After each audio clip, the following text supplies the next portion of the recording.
ইবাদত আল্লাহর ছাড়া কারো হবে না, ইবাদত হবে একজনের, চিল্লা বলো তার নাম। বান্দা সিজদা দিবে আল্লাহর কুদরতি পায়ে, মাজারে না। কোথায়? আল্লাহর কুদরতি পায়ে।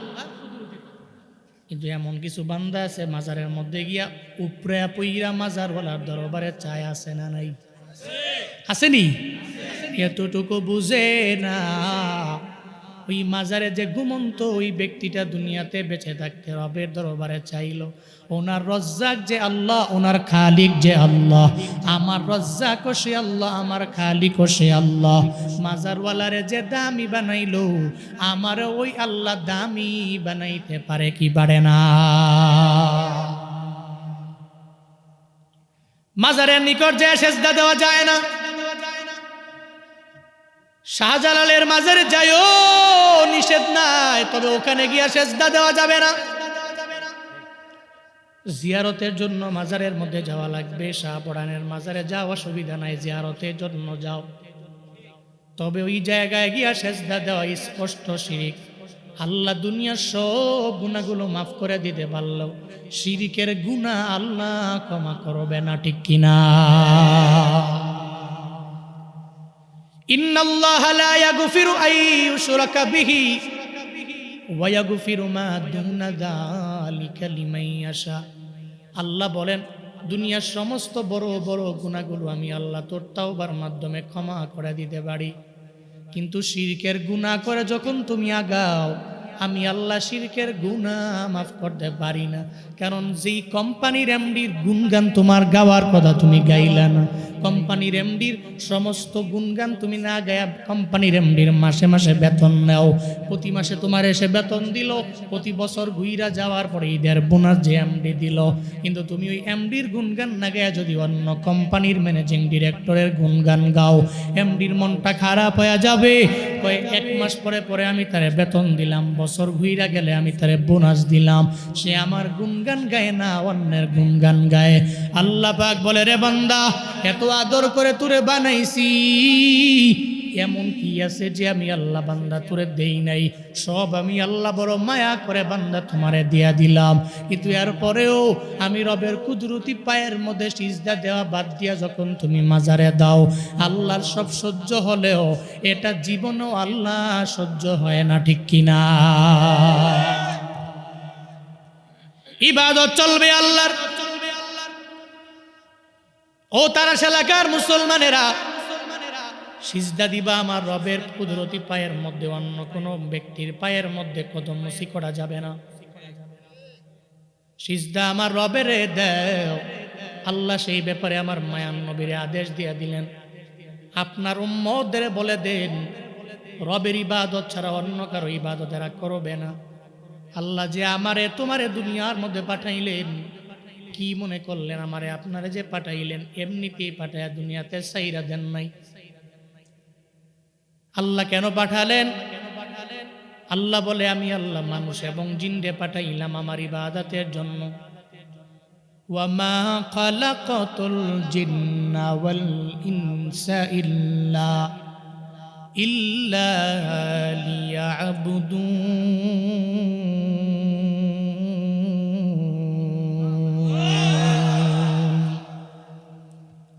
আল্লাহ বলেন, আমি আল্লাহ জিন এবং ইনসান বানাইলাম আমার ইবাদত করার জন্য, অন্য কিছু করার জন্য না। ইবাদতের জন্য আল্লাহ আমারে তোমারে বানাইল রে গোলাম। ইবাদতটা কোন সময় করব?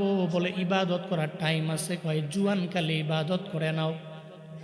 কারণ জুয়ান কালের আগে যে আমরা শিশু থাকি, ওই সময় আমার উপরে নামাজ তো ফরজ না, ওই সময় নামাজ না পড়লেও গুনাহ নাই। যারা না বালেগ এরা নামাজ না পড়লে, রোজা না রাখলে গুনাহ হবে না। জুয়ান কালে ইবাদত করো, বুড়া হয়ে গেলে বান্দা তুমি পারবা না। এক কথায় জীবনটা যদি তিনটা ভাগে ভাগ করে নাও, যেটা আল্লাহ ভাগ করে দিলেন। এক নম্বরে মায়ের গর্ভ থেকে আসার পরে শিশুকালটারে আল্লাহ ভাগ করলেন, এরপরে শিশুকালের পরে জুয়ানকাল, এরপরে জুয়ানকালের পরে বান্দা তুমি বুড়া হয়ে গেলা। একটু বলো না, শিশুকালে তো তুমি ইবাদতের লাইনে আগে যেতে পারলা না, জুয়ানকালের পরে যে বুড়া, ওই সময় চাইলেই কি রবের ইবাদত করা যায়? যায়? এই যে মুরব্বীরা এখানে আছে, এদের জিজ্ঞাসা করবেন, নামাজ পড়তে গেলে আগের মতো মজা পায় না। অজু আছে কি নাই গ্যারান্টি নাই। আগে এক বদনা দিয়ে অজু করত, এখন 2-3 বদনা লাগে, আর পরেও বান্দা সুন্দর করে অজু করতে পারে না, অজু বানাইতে পারে না। গরম পানি আগে এক বদনা দিয়া গেলে, এক জগ দিয়া গেলে অজু বানায় সুন্দর করে নামাজে যাইতো, এখন পারে না। কেন রে? সুন্দর করে মুখে পানি দিয়া কুলি কইরা, এরপর নাকের নরম জায়গার মধ্যে পানি দিয়া 2 বার মুখ ধোয়ার পরে দিয়া লাইছে। কি দিয়া লাইছে কইতাম না। এরপরে আবার বলে, হোম মিনিস্টার আমি দিয়া লাইছি, পানি দাও। দ্বিতীয়বার আবার পানি আনে, এরপরে আবার বলে আমি দিয়া লাইছি, কয় আবার পানি দাও। একটা পর্যায়ে 3 বদনা লেগে গেল অজু করার জন্য। বাবা, আপনার জুয়ানকালে এটা হবে না। এই জন্যই জুয়ানকালের ইবাদতের দাম রবের দরবারে কম না বেশি? ও ঘর গ্রামের যুবক, শুধু ওয়াজ মাহফিল করলে হবে না, জুনায়েদ আল হাবিবের বয়ান শুনলেই শুধু হবে না। রিকোয়েস্ট করে যাই রে বাপ, নিয়ত করে না ওই ইবাদতের মধ্যে মগ্ন হয়ে যাবা, নামাজের দিকে আগায়া যাবা। কারণ জুয়ানকালে যারা ইবাদত করে, ওই ইবাদত আমার মাওলার দরবারে এত পরিমাণে কবুল হয়ে যায়। একটা বাইহাকির বর্ণনা শুনাই, আমার মায়ের নবী জানায়া দিয়ে গেলেন, আমার কোনো যুবক উম্মতেরা যদি জুয়ানকালে ইবাদতের মধ্যে মগ্ন হয়ে যেতে পারে, বৃদ্ধ হয়ে গেল, এখন চাইলে আগের মতো তাহাজ্জুদ পড়তে পারে না, ইশরাক পড়তে পারে না, আউয়াবিন বান্দা পড়তে পারে না, আগের মতো সুন্দর করে রোজাও রাখতে পারে না, আগের মতো জিকির করতে পারে না, আগের মতো দুরূদ পড়তে পারে না, আগের মতো নবীরে সালাম দিতে পারে না। এখন বুড়া হয়ে গেল, জুয়ানকালে যেই বান্দা ইবাদতের মধ্যে মগ্ন হয়ে গেল, বৃদ্ধ হয়ে যাওয়ার পরে যারা পারে না, আমার মায়ার নবী জানায়া দেয়, বৃদ্ধ হয়ে গেছে, ঘরের মধ্যে বান্দা বসে আছে। আল্লাহ কয়, এই কিরামান কাতিবিন, জুয়ানকালের ইবাদতের যেই মাত্রাটা তুমি বান্দার আমল নামায় দিয়া দিলা, এই বুড়া বয়সেও ওই আমল নামায় আমলের নেকি তুমি উঠায়া দাও। এর মানে ঘরের মধ্যে আপনি উঠছেন কেন? বসেন, মাগো কই যা? মনে করছে অন্য হুজুর। না না, উঠে যাবে না। প্রয়োজনে মন চাইলে শুয়ালাম, উঠা যাবে না। মনে করছে চোখ টুক বন্ধ করে দিয়া কত হুজুরে কথা কয়ে যাবো গা। আমি আইছি, আমরা আমিও যামগা। মগের মুলুক মনে করছে সাফা দিয়া বন কোন মারহাবা, আরো জোরে কোন আমিন। রাগ করলেন? আইসেন আপনার ইচ্ছায়, যাবেন আমার ইচ্ছায়। এখন যদি মনে করেন হুজুর দি সন্ত্রাস, না সন্ত্রাস না, বইয়ের। এরপরে আর আরেকজন উঠলে ওনারে নিয়ে 5 মিনিট বয়ান হবে, এরপরে আমার দইব। জোরে কোন আমিন, আরো জোরে পড়ে না আমিন। ইবাদত, জুয়ানকালের ইবাদত রবের দরবারে কেন দামি, হুজুররা কেন বলে? বুড়া বয়সে আপনি তো ইবাদত করতে পারবেন না, চাইলেও আগের মতো ইচ্ছা মতো মন মতো পারবেন না। শিশুকালে তো ইবাদত করি না, ওই সময় তো ফরজই না। তাহলে মূল টাইমটা কোন সময়? কথা বলেন না কেন? 15-16 বছর বয়স থেকে 40, 45, 50 বছর বয়স পর্যন্ত এটা মূল টাইম, ওটা আসল টাইম, ওটা মেইন টাইম। ওই টাইমের পরে আপনি চাইলেও মজা কইরা আমল করা সম্ভব না। এই জন্য নবী বলছেন, যদি জুয়ানকালে আমার কোনো উম্মত ইবাদত করে সময় কাটায়, সে বৃদ্ধ হয়ে যাওয়ার পরে আমল না করতে পারলেও অটোমেটিক তার আমল নামায় একটা সওয়াব আল্লাহ পাক দিয়ে দিবে। কি মহান আল্লাহ, কি দয়ার আল্লাহ, চিল্লায়া পড়া যাবে না আল্লাহু আকবার। তাহলে জুয়ানকালের ইবাদতের দাম আমার মাওলার দরবারে কম না বেশি? যদি বেশি হয় যুবকেরা জুয়ানকালে ইবাদতের মাত্রা বাড়ানো লাগবে না কমায়া দিব? ইমাম গাজ্জালী রহমাতুল্লাহ আলাইহি জগৎ বিখ্যাত একজন ওলিয়ে কামেলের নাম। ইমাম গাজ্জালী রহমাতুল্লাহ আলাইহি জানায়া দেয় এক আল্লাহর বান্দা যুবকের ঘটনা উনি বলেন, যুবকটা এত পরিমাণে আল্লাহওয়ালা কিন্তু গরিব মানুষ, টাকা নাই, বাড়ির মালিক না, গাড়ির মালিক না। এমন যুবক আছে রে, ঘরে বাবা অনেক বড় লোক এমন না, কষ্ট করে করে জিন্দেগি চালায়, ফজর বাদ দেয় না, জোহর বাদ দেয় না, আসর বাদ দেয় না, আছে না নাই? কিন্তু বড় লোকের কোটিপতির পোলা এক ওয়াক্ত নামাজ পড়ে না, আছে না না? এই উনার ধরেন, কই যাও নি? আরে কি না না, উঠতে হইলে কইতে হুজুর এক নাম্বার। হ্যাঁ হ্যাঁ ঠিক আছে, না আউন নে চেহারায় কইছে আইব আইব বন। গরিব মানুষ, গরিবের ছেলে, দেখবেন আমল করে, কিন্তু ধনীর ছেলে, কোটিপতির ছেলে নামাজ পড়ে না, রোজা রাখে না, আমল করে না, মুরব্বীদের সাথে বেয়াদবি করে, আসে না নাই? কিন্তু গরিবের ছেলে দেখবেন দেখলে সম্মান করে, দেখলে সালাম দেয়, পড়াশোনা করে, ভদ্র মার্জিত। ইমাম গাজ্জালী রহমাতুল্লাহ আলাইহি যুবক ছেলের ব্যাপারে জানায়া দেয়, গরিব ঘরের ছেলে, টাকা পয়সার মালিক বাবাও না, সে নিজেও না, কিন্তু বড় আবেদ, বড় নামাজি।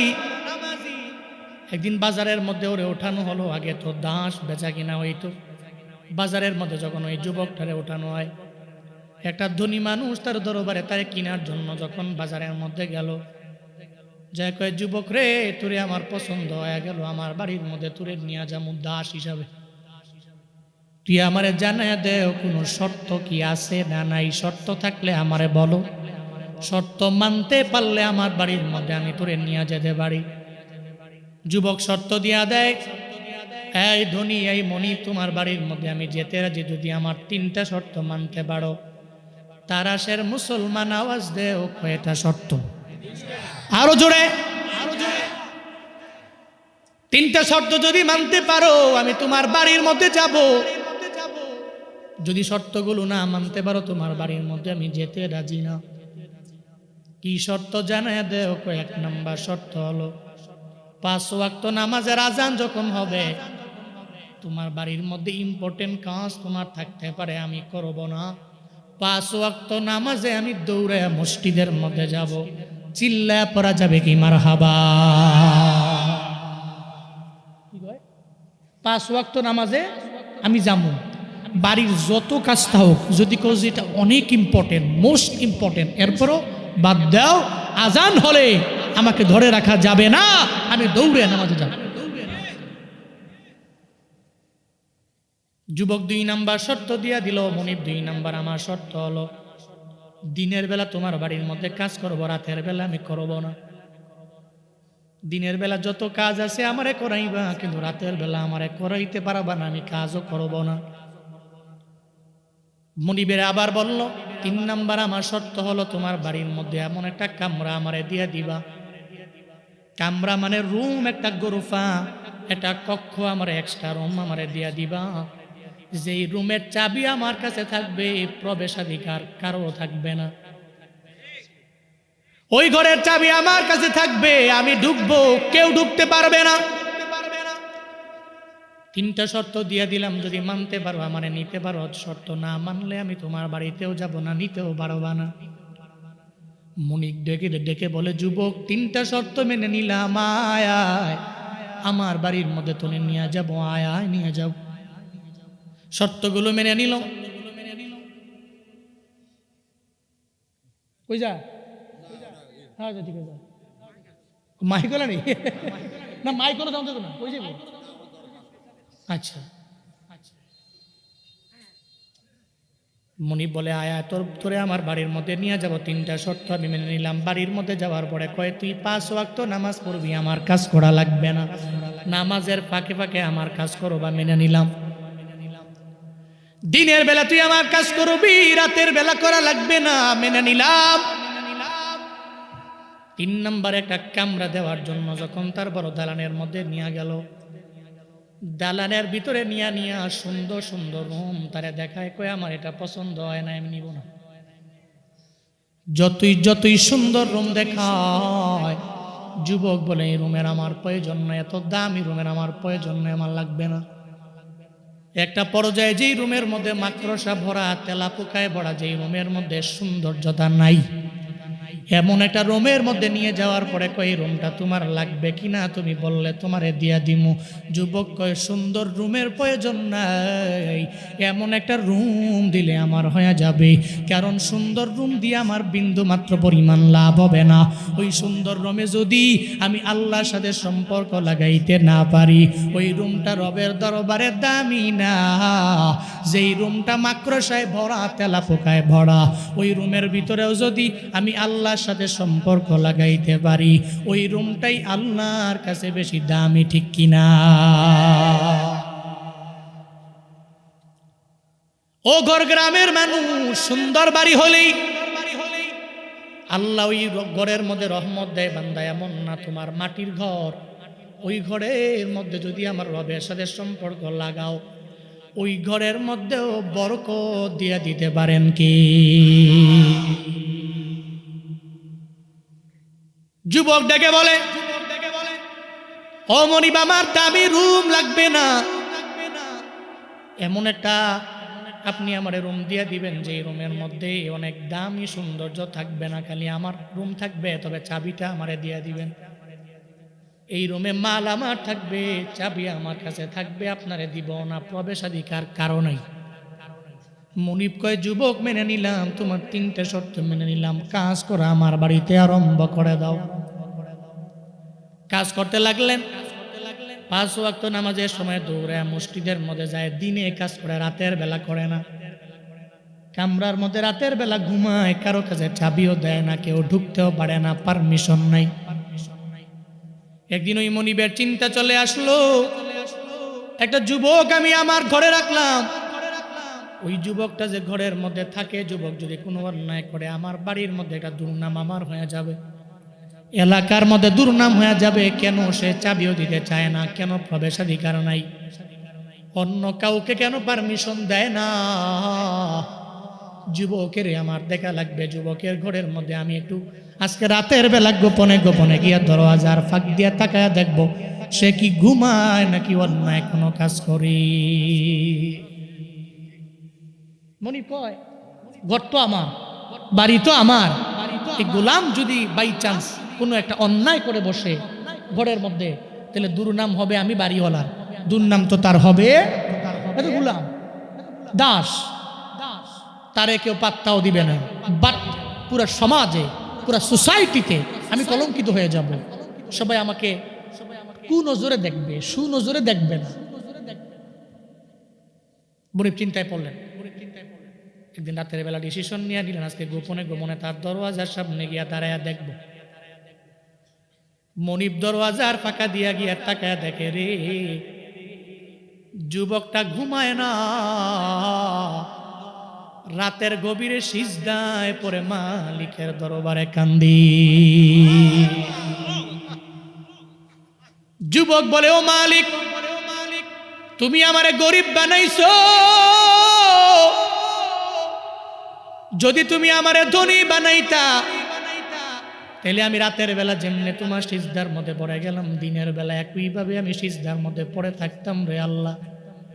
কিন্তু আমার টাকা নাই, আমি দামি বাড়ির মালিক না, দামি কিছুর মালিক আমি না, এই জন্য দিনের বেলায় আমার মনিবের কাজ করা লাগে, রাতের বেলা ইবাদতের মধ্যে বেশি মগ্ন হইতে পারি আমি। ও আল্লাহ, তুমি আমারে এমন গরিব বানাইলা, আমি চাইলেই দিনের বেলা কাজ করতে পারি না, আমি চাইলেই তো দিনের বেলা তোমার গুণগান গাইতে পারি না, রাতের বেলা ইবাদতের মধ্যে মগ্ন হয়ে যাওয়া লাগে। আল্লাহর দরবারে চোখের পানি ফালায়া ফালায়া 12 বাহার ওই জোয়ান পোলাটা সিজদার মধ্যে বৈশা বৈশা কান্দে রে। মালিক তাকায়া দেখে রে, যুবকের মাথার উপরে আসমান থেকে জমিন পর্যন্ত মাঝ বরাবর জায়গার মধ্যে একটা নূরের ঝাড়বাতি জলমল জলমল করে জ্বলি। একটা নূরের বাতি ঝলমল করে ওই যুবকের মাথার উপরে জ্বলতেছে। মুনিব তো দেখে অবাক, সে বলতেছে যে আল্লাহ তুমি আমার এক ধনী বানাইলে, দিনের বেলা ইবাদত করতাম, রাতের বেলাও করতাম, 24 আওয়ার্স শুধু তোমার ইবাদতে মগ্ন থাকতাম। এটা বলতেছে, আবার উপর দিকে তার মাথার উপরে নূরের বাতি। ও ঘর গ্রামের যুবকেরা, একটু মনোযোগের কান লাগায় শুইনরে বাবা। ইমাম গাজ্জালি একটা যুবকের কাহিনী বলে, একটা বুড়ার কাহিনী বলে না। যুবকরে তোমার জীবনের বড় দাম, তোমার জীবনের বড় দাম, তোমার লাইফের বড় দাম রে বাপ। একটা হিন্দু যুবক যে কাজ করতে পারে, তুমি মুসলমান যুবক এমন কাজ করতে পারো না। একটা খ্রিস্টান ইয়াং ছেলে যেই কাজটা করতে পারে, একটা মুসলমান ছেলে সে কাজ করতে পারে না। একটা হিন্দু ছেলে মাথার মধ্যে চুলের কাটিং উল্টা পাল্টা দিতে পারে, মুসলমান ঘরের ছেলে মেসি নেইমারকে ফলো কইরা ওইভাবে চুলের কাটিং দিতে পারে না, ঠিক কিনা? মুসলমান তোমার বড় দাম, কারণ তোমার ব্যাকগ্রাউন্ডে আমার মালিক, ব্যাকগ্রাউন্ডে আমার নবী আছে, তোমার ধর্মের RS আছে, BS আছে, খতিয়ান আছে, কোরআন আছে, হাদিস আছে, বুখারী আছে, মুসলিম আছে, তিরমিজি আছে না নাই? তোমার ধর্ম তো বানোয়াট না, বানায় বানায় এই ধর্ম কেউ প্রচার করে নাই রে বাপ। এই ধর্মের গ্রহণযোগ্যতা একজনে বাড়াইছে, চিল্লায়া বলো তার না।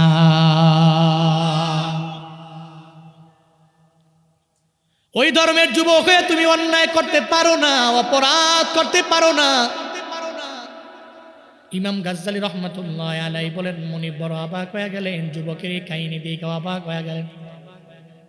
মুনিব ওখান থেকে দৌড় দিয়ে যখন ঘরের মধ্যে যায়, বিবির দরবারে ভেঙ্গে চুরে বলে, কয় বিবি রে, যে যুবক ছেলেটারে আমরা দিনের বেলা কাজ করাই, আমাদের ঘরের খাদেম আমরা বানাইলাম, গুলাম বানাইলাম, আমরা মুনিব হয়ে গেলাম। ওই ছেলেটা তো এত পরিমাণে আল্লাহওয়ালা, দিনের বেলা কাজ করে রাতের বেলা ইবাদতের মধ্যে মগ্ন হয়ে যায়। এই যুবক ছেলেটা সে চোখের পানি ফালাইয়া রবের দরবারে আবদার জানায়, আল্লাহ গো, আমারে কেন এতিম গরিব বানাইলা, কেন আমারে ধনী বানাইলা না? তুমি ধনী বানাইলে আমি দিনের বেলাও তোমার সিজদার মধ্যে পড়ে আমার সময়টারে কাটায়া দিতাম। আমারে গরিব বানাইছো এ কারণে রাতের বেলা আমার ইবাদত করতে আমি পারি, দিনের বেলা পারি না। চোখের পানি ফালায়া কান্দে, বিবিরের সঙ্গে করে নিয়ে কয়ে, বিবিরে ফজরের নামাজের পরে তারে জিজ্ঞাসা করব কেন সে রবের দরবারে এভাবে কান্না করে। একটা পর্যায়ে এবার যখন ফজরের নামাজের পর হয়ে গেল, দুইজনে চলে গেল কবরের ওই ব্যক্তির পাশে গিয়া দাঁড়ায় গেল। কয়, খাদেম রে, তুমি রাতের বেলা তোমারে দেখলাম, কেন তুমি এমন করলা, কেন তুমি সিজদা দাও, আবার তোমার মাথার উপরে কেন নূরের বাতি দেখা যায়? যুবক তো বড় অবাক হয়ে গেল, হায় হায়, মুনিব কেমনে জানে আমি যে আমার আল্লাহর সাথে সম্পর্ক লাগাইতে পারলাম, এটা মুনিব জানলো কি করে? মনে রাখবারে বাপ, যারা রবের ওলি হয়ে যায়, বন্ধু হয়ে যায়, এরা জীবনেও কোনোদিন এটা মানুষের দরবারে প্রকাশ করতে চায় না, ঠিক কিনা? ভণ্ডলিরা নিজের যা ভণ্ড যারা, একমাত্র দেখবেন এদের সামনে এতগুলা লকব, এতগুলা উপাধি না, খালি কলস বাজে বেশি, ভরা কলস বাজে বেশি। একমাত্র সত্যিকারের ওলিয়ে কামেল যারা, এরা জীবনেও নিজের কারামত প্রকাশ করতে চায়। আউলিয়ারা কারে উকবা ইখতিয়ার, জাহেলারা কারে দুনিয়া ইখতিয়ার। মুনিবের কাছে জানার পরে এবার যুবক ছেলেটাকে, মুনিব আপনি কেমনে জানলেন? কয়, রাতের বেলা দিয়ে গেলাইস। কয় যেহেতু দিয়ে খেলাইছেন এখন কি বলতে চান বলেন না। কয় যুবক রে, আমি আমার বাড়ি থেকে তোরে মুক্ত করে দিলাম, আজকে থেকে দিনের বেলাও কাজ করা লাগবে না, রাতেও করা লাগবে না। ওই কক্ষ তোমারে দিয়া দিলাম, রবের সাথে সম্পর্ক লাগাইবা, আমার বাড়িতে বিন্দু মাত্র পরিমাণ তোমার কর্ম করা লাগবে না। চিল্লা পড়া যাবে কি মারহাবা? ইমাম গাজ্জালী বলেন, আল্লাহর ওই বান্দা বড় প্রেমিক, মনে মনে চিন্তা করে, যারা রবের বন্ধু হয়ে যায় এরা দুনিয়াবি লাইনের দিকে তাকায় না রে বাপ। তারে দিনে রাতে মিল্লা সময় দিয়ে দিবে, একটা কক্ষ দিয়ে দিবে, এই চিন্তায় তো সে রবের সাথে সম্পর্ক লাগায় নেই। কই যেহেতু আমার মনিবের সাথে আমার সম্পর্কটা আপনি যাই না গেলেন, গুরফা আমার দরকার নাই, আমার কক্ষেরও প্রয়োজন নাই।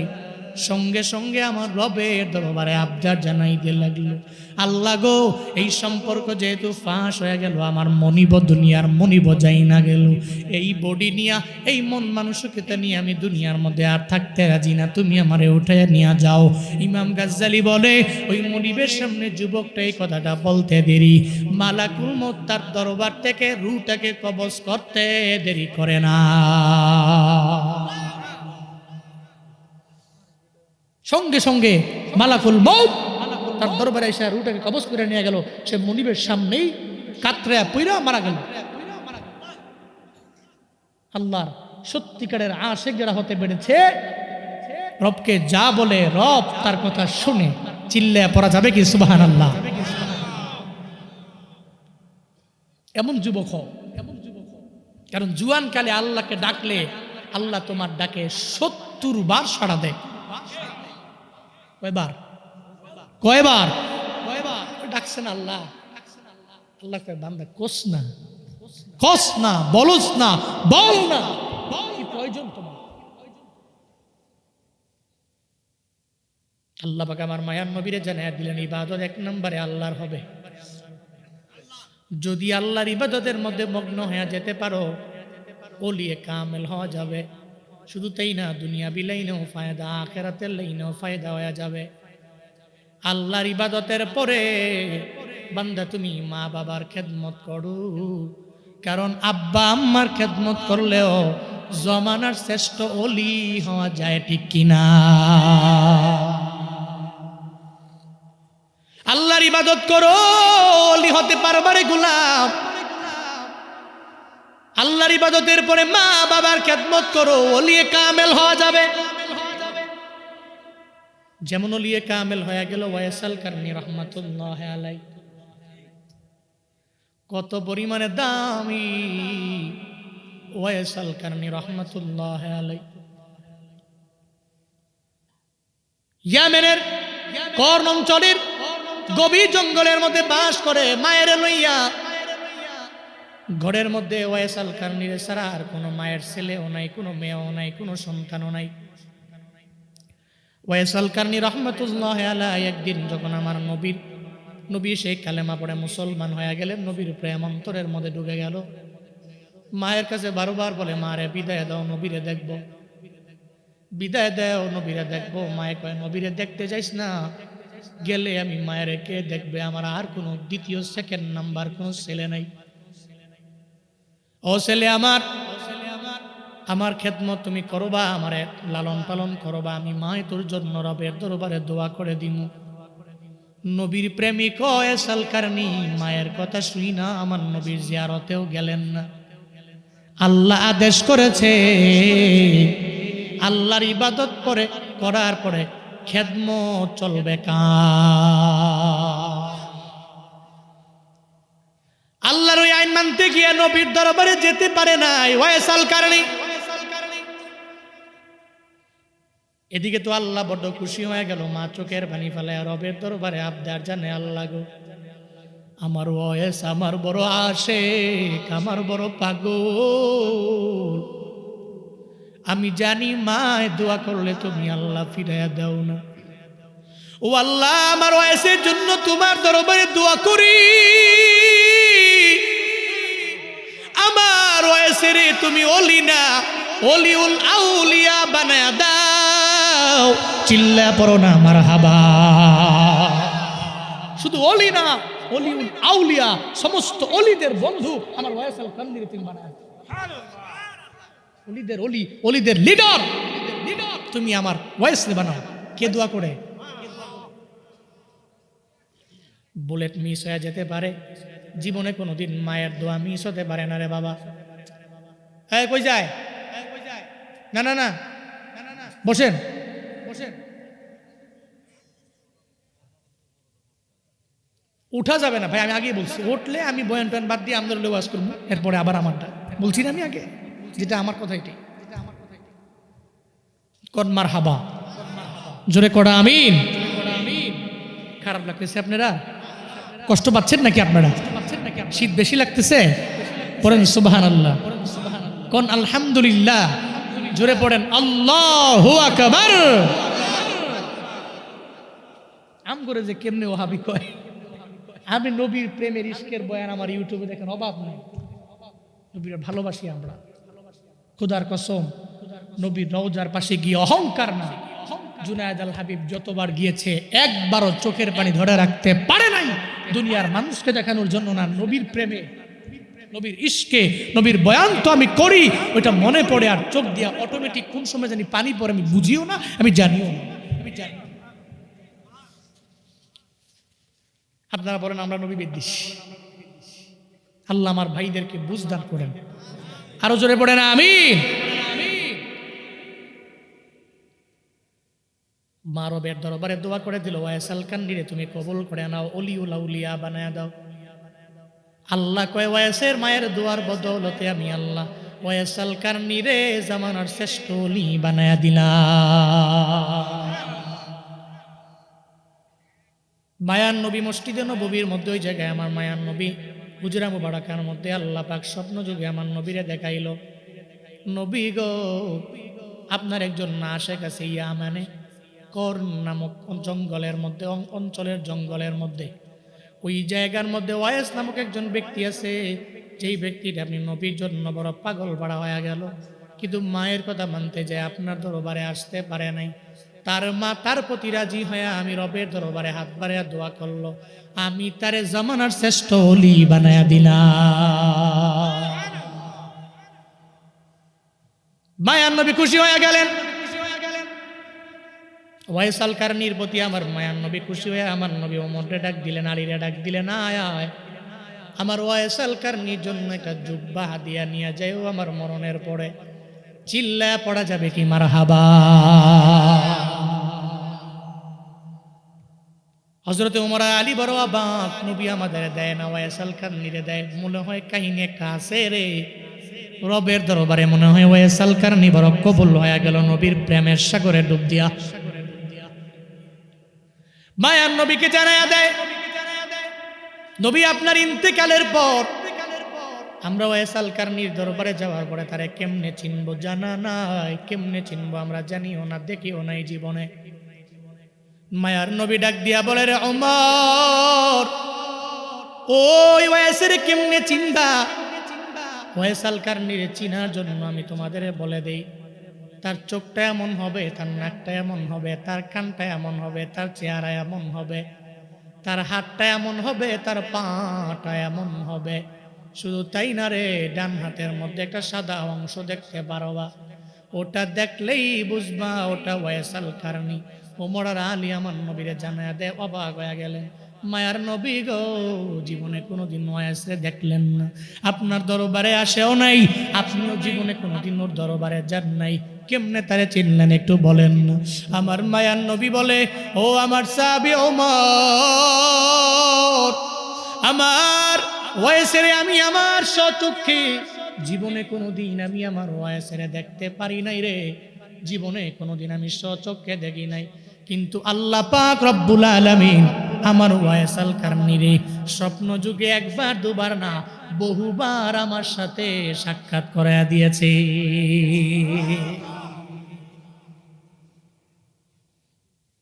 মায়ান নবীর স্বপ্ন যুগে দেখলে নবীজি বললেন, ওই উম্মতের জন্য জাহান্নাম হারাম, জান্নাতটা ওয়াজিব হয়ে যাবে। স্বপ্ন যুগে যদি নবীরে দেখতে পাও জাহান্নাম হারাম হবে, জান্নাতটা ওয়াজিব হয়ে যাবে রে বাপ। ওই নবীরে দেখার জন্য এমন কোনো উম্মত নাই যে পরিমাণ পাগল বাড়ানা। উম্মতের দেখার জন্য বড্ড পাগল বাড়া। ও আল্লাহর বান্দারা, মায়ান নবীরে দেখার একটা আমল তোমাদের শিখায়া দিয়া যাই।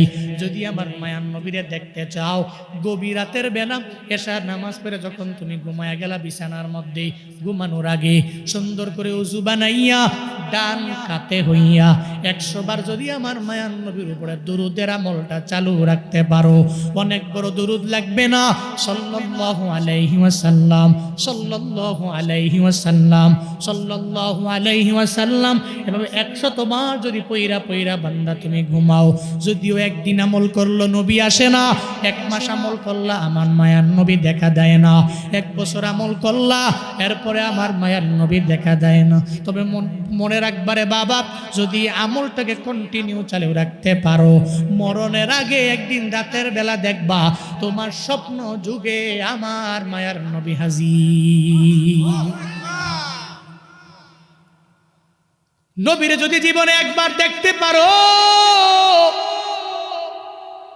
নবীরে একবার দেখতে পারলে জাহান্নাম হারাম হবে, জান্নাতটা তোমার আমার জন্য ওয়াজিব হয়ে যাবে রে বাবা।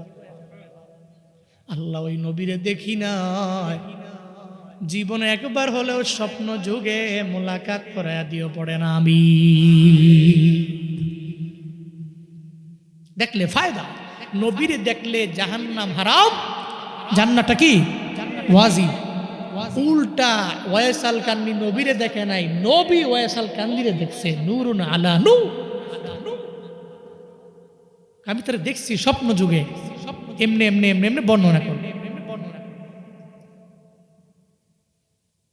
কি প্রেম, কি আদর, কি মায়া, সুবহানাল্লাহ জোরে পড়বেন না। মায়ান নবীর ইন্তেকালের পর হযরত ওমর আর আলী নবীর ইন্তেকালের পরে জুব্বাটা নিয়ে যখন চলে গেলেন ইয়ামানের মধ্যে, ওখানে যাওয়ার পরে সবার জিগায় কর্ন নামক এলাকার মধ্যে যায়, কয় ওয়াইস আল কারনি কোনটা চিনুনি, কয় কেউ বলে চিনি না। হঠাৎ করে একটা রাখালের সাথে মুলাকাত হয়ে গেল। রাখালে বলে ওয়াইস আল কারনিরে চিনুনি, কয় চিনি, আমার দলের লোক হইতো, অনেক বেশি বড় লোক না, গরিব মানুষ। সমাজে দেখবেন বড় লোকের দাম আছে, সবাই চিনে, বিয়াতে দাওয়াত দেয়। গরিবের চিনেও না, বিয়ার মধ্যে দাওয়াত দেয় না, ঠিক কিনা? ধনীরে দাওয়াত দেয়, ধনীরে দাওয়াত দিলে মামু আছে মামু, গরিবের খবরও নেয় না, গরিবের দাওয়াত দিলে দিত না, ঠিক কিনা?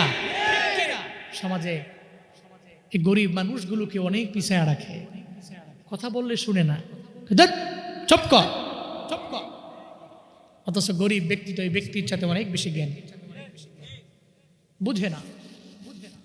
আল্লাহ সঠিক সমঝ, সঠিক বুঝ প্রত্যেককে দান করেন, সকলেই পড়িয়া আমিন। আরো জোরে পড়েন আমিন। ওয়াইস আল কান্দি সবাই চিনে না, রাখাল চিনছে। সূরাতুল ইসরা 23 এবং 24 নম্বর আয়াতে কারিমা তিলাওয়াত করেছি। আল্লাহ পাক যে আয়াতে দুইটা কথা বলেছেন, দুইটা আদেশ দিয়েছেন, দুইটা বিষয়ে ফরজ করেছেন।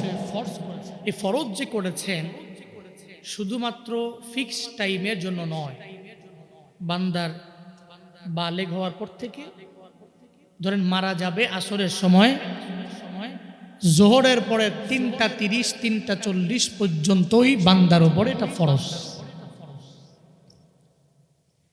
দুইটা জিনিস কি? 1 নাম্বার ইবাদত রবের। কার? কার ইবাদত? 2 নম্বরে আব্বা আম্মার খেদমত। কয়টা? সবাই বলতে হবে। 1 নাম্বার ইবাদত কার? 2 নম্বরে খেদমত কার? শুধুমাত্র 10 বছরের জন্য, 20 বছরের জন্য, 40 বছরের জন্য, মৃত্যুর আগ মুহূর্ত পর্যন্ত। মৃত্যুর আগ পর্যন্ত বান্দার উপরে যেমন ইবাদত করা ফরজ, ওই বান্দার উপরে মৃত্যুর আগ পর্যন্ত মা বাবার খেদমত করাও ফরজ করেছে। জুনায়েদ আল হাবিব না, ফরজ করে দিয়েছে একজন, চিল্লায়া বলো তার নাম। আল্লাহ পাক বলেন, وَقَضَى رَبُّكَ أَلَّا تَعْبُدُوا إِلَّا إِيَّاهُ وَبِالْوَالِدَيْنِ إِحْسَانًا। সূরাত ইসরায়ের 23 নম্বর আয়াতের শুরুর অংশে আল্লাহ পাক আমার মায়ার নবীরে জানায়া দেয়, ও পয়গম্বর আমার, আপনার রব, আপনার প্রতিপালক, আপনার আল্লাহ ওসিয়ত করলেন। কজয়ের ব্যাখ্যা দিতে যে মুফাসসিরিনে কেরাম বিভিন্ন ভাষা বললেন। কেউ বলেন কজয়ের মানে আমর, আল্লাহ পাক আদেশ দিয়েছেন। আবার কেউ বলেন না, কজর মাধ্যমে আল্লাহ ওসিয়ত করলেন। কারণ আল্লাহ তো অন্য আয়াতের মধ্যে সূরা লুকমানের 14 নম্বর আয়াতে আল্লাহ পাক এই ব্যাপারে ওসিয়ত করেছেন এবং ওই জায়গায় ওসিয়তের মাসদারটাও আল্লাহ ওই জায়গায় ব্যবহার করলেন। আল্লাহ পাক বলেন, ও পয়গম্বর আমার, আপনার রব আমর করেছেন, আপনার রব নির্দেশ দিয়েছেন, আপনার রব ওসিয়ত করলেন, ইবাদত আল্লাহর ছাড়া কারো হবে না, ইবাদত হবে একজনের, চিল্লায়া বলো তার নাম। বান্দা সিজদা দিবে আল্লাহর কুদরতি পায়ে, মাজারে না। কোথায়? আল্লাহর কুদরতি পায়ে। কিন্তু এমন কিছু বান্দা আছে মাজারের মধ্যে গিয়া উপরে পইরা মাজার ওয়ালার দরবারে চায়, আছে না নাই? আসেনি? এতটুকু বুঝে না, ওই মাজারে যে ঘুমন্ত ওই ব্যক্তিটা দুনিয়াতে বেঁচে থাকতে রবের দরবারে চাইলো, ওনার রজ্জাক যে আল্লাহ, ওনার খালিক যে আল্লাহ, আমার রজ্জাক ও সে আল্লাহ, আমার খালিক ও সে আল্লাহ।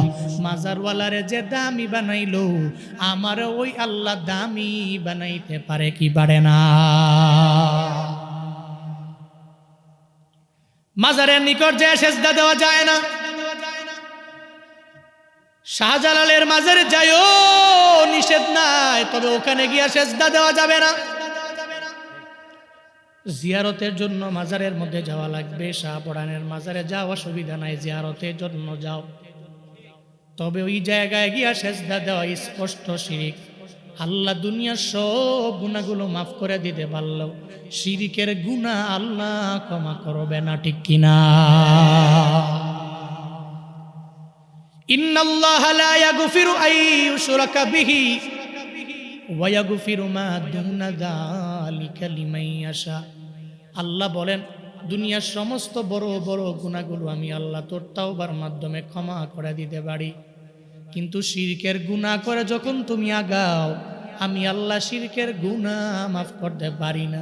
কারণ যেই কোম্পানির এমডির গুণগান তোমার গাওয়ার কথা তুমি গাইলা না, কোম্পানির এমডির সমস্ত গুণগান তুমি না গায়া কোম্পানির এমডির মাসে মাসে বেতন নাও, প্রতি মাসে তোমার এসে বেতন দিল, প্রতি বছর ঘুইরা যাওয়ার পরে ঈদের বোনাস যে এমডি দিল, কিন্তু তুমি ওই এমডির গুণগান না গায়া যদি অন্য কোম্পানির ম্যানেজিং ডিরেক্টরের গুণগান গাও, এমডির মনটা খারাপ হয়ে যাবে। কয় 1 মাস পরে পরে আমি তারে বেতন দিলাম, বছর ঘুইরা গেলে আমি তারে বোনাস দিলাম, সে আমার গুণগান গায় না, অন্যের গুণগান গায়।